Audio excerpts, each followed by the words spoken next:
যদি আমার একটু ঘর উঠন লাগে তাহলে এই পানির কাজ করে কি লাভ? এর মানুষের বাড়ি বদলে দেওয়া ভালো।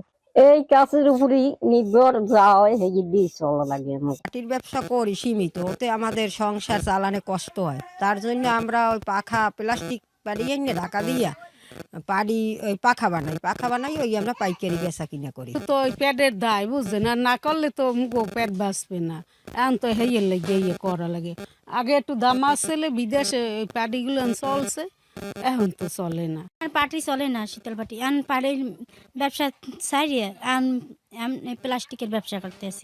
এই শীতের সময় আপনার বেতি করা লাগে, কিন্তু এই সময় আমাকে গিয়া দেনাও লাগে মানে ওই যে কিস্তি মিস্তি অনেকে ইয়েল যেই করে, আবার ওই কিছু ফ্যামিলি আছে হ্যাঁ বল যে লাগে না, হ্যাঁ ভালো আছে, সব তো আর এক ধরনের না।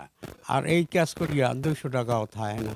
তো এই কারণে অনেক মানুষ চলিয়ে গেছে যে অন্য ব্যবসার মধ্যে, যে আমরা এই দেশে 400-র উপরে ছিলাম লোক, কতকে ভারতে চলে গেছে, কতকে আছে পটুয়াখালী, ঢাকা, বিভিন্ন জায়গায় আছে। ওই টুকটাক বদলা দেখায়, কেউ দোকান প্রসার করছে, এইভাবে ভালো আছে। আর এই কর্ম যারা এই করে এরা উন্নতি নেই, বছর খাইয়া 2-4-5 হাজার ভজে কিন্তু দিতে পারে না। ব্যবসা বাণিজ্য মনে করেন যে এই বেতি এখন বর্তমানে বেতি পাওয়া যায় না, পাত্রের খুব অভাব মানে ধরেন মনে করেন যে একটা অনেক লোক আছে তারা কিনে বসে রয়েছে, টাকা আছে তারা কিনে বসে আছে, কিন্তু আমাদের তো একটু পয়সার সংখ্যা কম, কিন্তু আমরা একটু কিনতে আবার সময় লাগবে।